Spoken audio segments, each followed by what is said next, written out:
por exemplo, de inadimplência ou de perder-se o controle.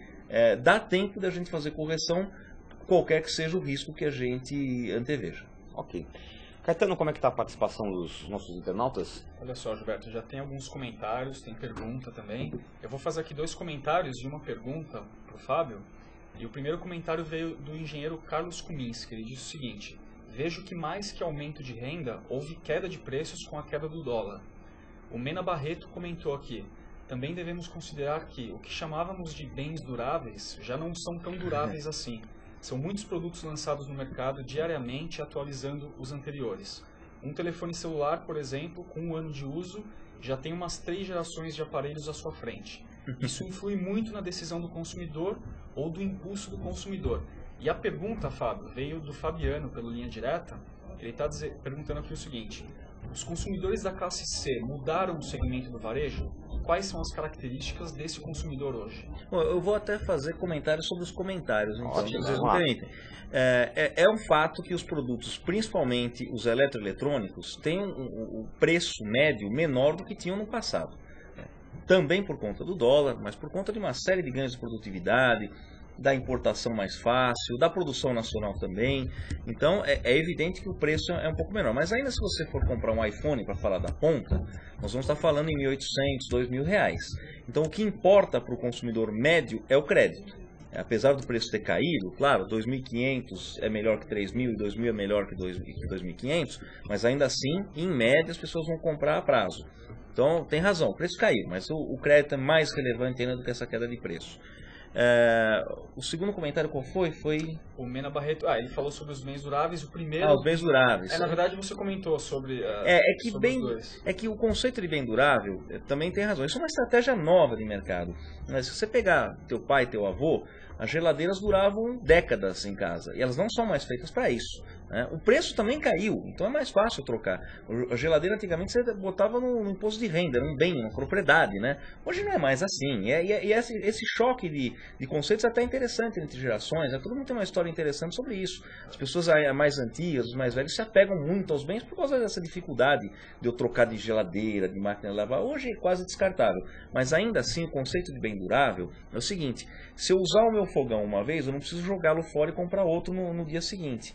O bem não durável, tipicamente o alimento, se eu quiser consumir de novo, eu tenho que comprar de novo, porque aquele consumo feito uma vez, o bem não resta nada do bem. Então, a rigor, continua sendo bem durável. Mas a estratégia da indústria é criar essa obsolescência, para aumentar o padrão, a velocidade com que você troca, com que você consome. É verdade, quando você tem um computador, no dia seguinte alguém já tem um melhor que o seu. Um telefone celular, idem. Isso é uma estratégia da indústria, mas o consumidor também gosta disso. A gente tem que lembrar que as pessoas gostam de consumir coisas novas. Faz já parte da cultura disso, faz né? parte É da chamada cultura, obsolescência faz programada, parte né? do bem-estar. Quer dizer, essa obsolescência programada serve à indústria, claro. Serve ao varejo, claro. Mas serve ao consumidor. A experiência de consumo faz parte do lazer e do bem-estar das pessoas. Todo mundo gosta de comprar alguma coisa nova. Quem atira a primeira pedra, quem é o vizinho não comprou o carro você novo. Fica olhando, né? Depois de 4 ou 5 meses você compra um carro novo melhor que o dele, e você pega e chega lá, né? O professor Janete da Fonseca, Eduardo Janete da Fonseca, foi meu professor, ele tinha uma história brilhante. Se você tinha um Fusca, o seu vizinho tinha um Fusca, 10 anos depois você tem um Mercedes-Benz, ele tem 2, você está pior. A percepção de riqueza ela é relativa. É claro que você melhorou do Fusca para o Mercedes-Benz, mas ele tem 2 Mercedes-Benz. Ele dizia em classe: vocês todos vivem melhor que o Luís XIV, com certeza, mas ele era o rei da França. Então essa percepção, se o teu vizinho comprou um monte de produtos eletroeletrônicos modernos e você teve acesso, você não é bem uma inveja, né? Mas você cria o desejo também de ter acesso àquelas coisas. Isso é natural do ser humano e até, de certa forma, saudável. Agora vamos falar um pouquinho dessa questão do endividamento, né? Você comentou agora um pouquinho que você não vê um grande risco de um estouro, né? Mas a gente assistiu nos Estados Unidos, justamente naquela crise hipotecária dos Estados Unidos, justamente uma fartura de crédito, aí o pessoal hipotecava a casa e comprava a casa melhor, eu já tinha uma casa de 4 suítes, eu vou comprar uma casa de 6 suítes agora, né? E foi de repente estourou essa bolha e a gente viu que o pessoal realmente não tinha dinheiro para pagar. Não existia aquela riqueza. Não existia aquela riqueza era artificial. não sei se existe comparação no caso do Brasil, mas a gente corre esse risco das pessoas aqui estarem, digamos assim, artificialmente animadas e se endividando de uma maneira além do que é da sua real capacidade de pagar? Sim e não. Sim é o seguinte, individualmente existe esse risco. Existem pessoas que exageraram nos Estados Unidos, existem pessoas que exageram no seu consumo aqui e que de alguma maneira conseguem subverter a lógica racional econômica e consumir muito mais do que tem capacidade de pagar. Essas pessoas... Existe inadimplência no Brasil.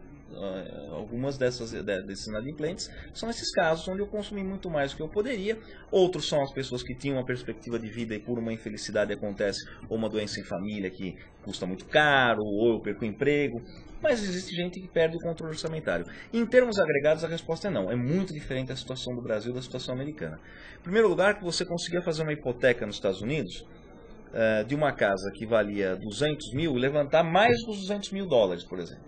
E você com esse resto a mais, então com uma garantia de uma casa de 200 mil, eu levantava 250 mil dólares, com 50 mil eu comprava um carro que aquecia os outros mercados. Meu barco, meu carro, eu comprava... Quando essa casa se valorizava no mercado, que é o que estava acontecendo no mercado que se alimentava dessa forma, era natural que isso acontecesse, ela passava a valer 350 mil dólares, eu refazia a minha hipoteca. Então eu dava a minha casa de novo e recebia mais 100, 150 mil dólares. E realimentava esse ciclo. Todo mundo fazendo isso, o mercado cresceu artificialmente. Mais do que isso, eu tinha a opção nos Estados Unidos, de hora que eu ia pagar o meu financiamento, olha, eu não tenho dinheiro para pagar a parcela total, posso pagar só juros? Então, eu não diminuía a minha dívida, eu só pagava juros, posso. Tinha alguns bancos que faziam pior, eu não tenho dinheiro nem para pagar a parcela, nem os juros, posso pagar só 250 dólares esse mês. Pagava e a dívida aumentava. Isso é uma loucura, e nada perto disso ocorre no Brasil. Você vai comprar um carro, você já deixa 20%, 30%, 40% à vista. Segundo a taxa de juros, ela é monumentalmente maior que a americana, né? Então, quando eu ia comprar uma casa, nós estamos falando de juros de 2% ao ano. Aqui, que é o melhor financiamento que tem para um imóvel, nós estamos falando 9%, 10%. 5, 6 vezes maior a taxa de juros, é muito maior. Aqui, você de forma alguma consegue financiar 100% do seu imóvel. Quando muito, você financia 80%. Né? Na melhor das hipóteses. Na melhor das hipóteses. Então, você já adiantou uma parte para o banco, quer dizer, ainda que o banco retoma, tem custos, ninguém quer, né? O banco, o setor financeiro não quer de volta a casa e o automóvel, ele quer receber as parcelas. Mas ainda que retome, há algum prejuízo? Pode haver algum prejuízo, mas não vai ser um mega prejuízo como ocorreu nos Estados Unidos. Então, a nossa situação é muito distante da situação europeia e da situação americana, para bem e para mal. Para bem porque não temos esse risco sistêmico, para mal porque, de uma certa forma, eu quase aposto que com essa liberdade, esse exagero que ocorreu nos Estados Unidos, o fato é que o país cresceu em média mais do que cresceria se ele tivesse todas as restrições que o Brasil tem. Então, para bem, não temos o risco. Para mal, a gente poderia crescer um pouquinho mais se a gente fosse um pouco mais irresponsável. Ok. E eu convido vocês que estão nos assistindo e que também estão participando aqui do chat a entrarem no nosso site no www.urbansystems.com.br e participar da nossa enquete que está lá na home. A enquete tem uma pergunta sobre o tema do programa, o Caetano também depois vai falar para vocês lá, e aí no final do programa a gente vai comentar o resultado dessa enquete com a participação de vocês, e o nosso convidado, o Fábio Pina, vai comentar o resultado da enquete. Caetano, tem mais perguntas aí da participação? Tem sim, Gilberto. Tem mais um comentário do engenheiro Carlos, que havia feito a primeira pergunta, e uma outra pergunta do Mena Barreto. O comentário do engenheiro Carlos eu achei bem interessante. Ele disse o seguinte: consertar produtos ficou mais caro do que comprar um novo. E o Mena Barreto está fazendo a seguinte pergunta, Fábio. Aumento do poder aquisitivo da população, aumento da oferta de produtos, preços menores, dólar desvalorizado, facilidades de acesso ao crédito. Isso, claro, vai refletir em um grande aumento no consumo. Mas estamos preparados para isso? As pessoas estão usando esse crédito com mais responsabilidade? E o risco do aumento da inflação decorrente do consumo? Isso é considerado pela indústria e pelo comércio? Vou começar então dessa vez de trás para frente. As pessoas, individualmente, cada um tem um comportamento. Tem gente que está sendo irresponsável, sim, que não sabe ir ao mercado e tomar crédito, fazer uma avaliação de custo-benefício. Poxa, eu tenho acesso a comprar o automóvel A e o automóvel B. O B custa 4 vezes mais caro e eu não preciso nem gosto tanto de automóvel. Seria uma irresponsabilidade você despender tanto esforço para comprar o automóvel que é muito mais caro. Mas as pessoas às vezes fazem isso. Até porque viram vizinho, até por uma série de status. Mas o mercado financeiro brasileiro acaba impondo certas restrições. Então, existem programas chamados de credit score, existem avaliações psicológicas, avaliações financeiras, avaliações estatísticas, que também limitam um pouco isso. Então, alguns conseguem burlar ou furar essas cercas que o mercado financeiro já impõe. Fala, com a sua renda dá para comprar isso, um pouco mais disso, menos daquilo. Agora, como não tem um sistema de crédito, de informações de crédito integrado, eu entro no Itaú, faço um financiamento, no Bradesco outro, nas Casas Bahia outro, nas lojas pernambucanas outro, e aí eu consigo me enrolar. Mas de uma certa forma, a irresponsabilidade existe, é verdade, mas eu consigo controlar para que não chegue num limite de demanda agregada e irresponsável. Individualmente isso ocorre. E o comentário qual foi mesmo? Desculpe. Na verdade foi um engenheiro... Do conserto, lembrei. O produto ficou mais caro do que comprar o novo. Eu dou o exemplo que eu conheço. Eu morei nos Estados Unidos em 1996, então já faz 15 anos. E eu já percebia na época uma diferença gritante, que era o seguinte: ninguém consertava automóvel lá. Eu via as batidinhas, aqui no Brasil tem quase uma tara com automóvel, né? Martelinho de ouro, né? Você vai no martelinho, manda pintar, você fica doente quando alguém bate. E eu via carros, Mercedes-Benz, BMW, um monte de carro bacana batido. Dentro do carro a pessoa não lavava, Para mim era impressionante. Como é que o cara tem um BMW desse todo estragado, o carro, né? E eu percebi que isso começou a acontecer no Brasil. Porque custa muito caro consertar, não vale a pena. E isso também ocorreu com eletrônico, ferro de passar roupa, você joga fora, o liquidificador você joga fora, não vale a pena mais consertar. Hoje, não vou nem falar de videocassete que não existe mais, mas quase não existe já um DVD player, né? Já estamos no Blu-ray. O Blu-ray custa R$300, quer dizer, para sair de casa, mandar consertar, etc., para custar 100, eu compro um novo que já tem algum feature a mais.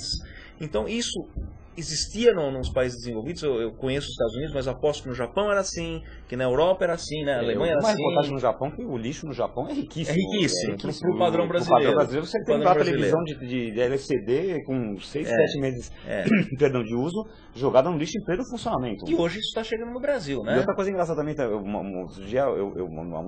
ano atrás, eu fui numa loja de eletrodomésticos com um amigo meu que trabalhava na Valita, né? E ele falou: Gilberto, olha esse liquidificador da Valita. Eu realmente dá uma olhada no design, no copo, no mecanismo, não sei o quê.